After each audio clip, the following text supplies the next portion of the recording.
কিয়ান কিয়ান কি খাবি?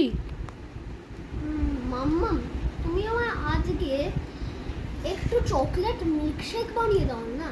Chocolate milkshake ভাল লাগে খুব?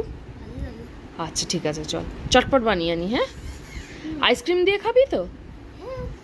চলো ঠিক আছে ঠিক আছে। আর স্ট্র দেবো?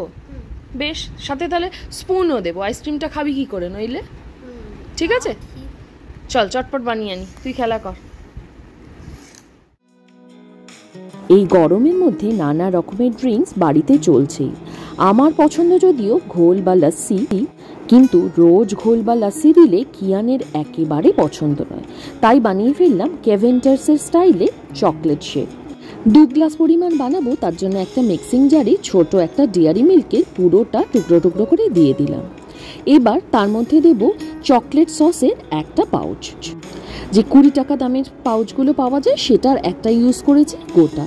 এবার দিলাম কয়েক ড্রপ ভ্যানিলা এসেন্স। এবার দিয়ে দেব যে কোনো কোম্পানির ভ্যানিলা আইসক্রিমের 1 কাপ পুরোটা। তারপরে এটার মধ্যে অ্যাড করে দেব আনসুইটেন্ড কোকোয়া পাউডার 1 চামচ ভর্তি, আর সঙ্গে একদম ঠান্ডা দুধ 1 গ্লাস ভর্তি ভর্তি। এবার মিক্সিং জারটাকে বন্ধ করে দেবো। যেহেতু অনেক কিছু সুইট জিনিস রয়েছে সেই জন্য এক্সট্রা মিষ্টি আর অ্যাড করলাম না। মিক্সিং জারটাকে ফুল স্পিডে 1 মিনিট ঘুরিয়ে নেব। ব্যাস, কেভেন্টার স্টাইলের চকলেট মিল্ক শেক একদম রেডি। বাচ্চাদের কেন, আমাদের বড়দেরও কম পছন্দের নয় কিন্তু।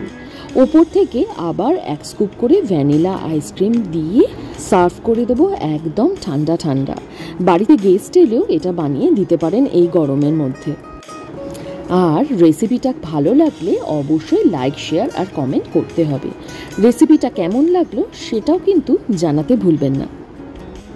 আপনারা গরমে বাচ্চাদের আর কি কি ড্রিঙ্কস দিচ্ছেন জানাবেন কিন্তু।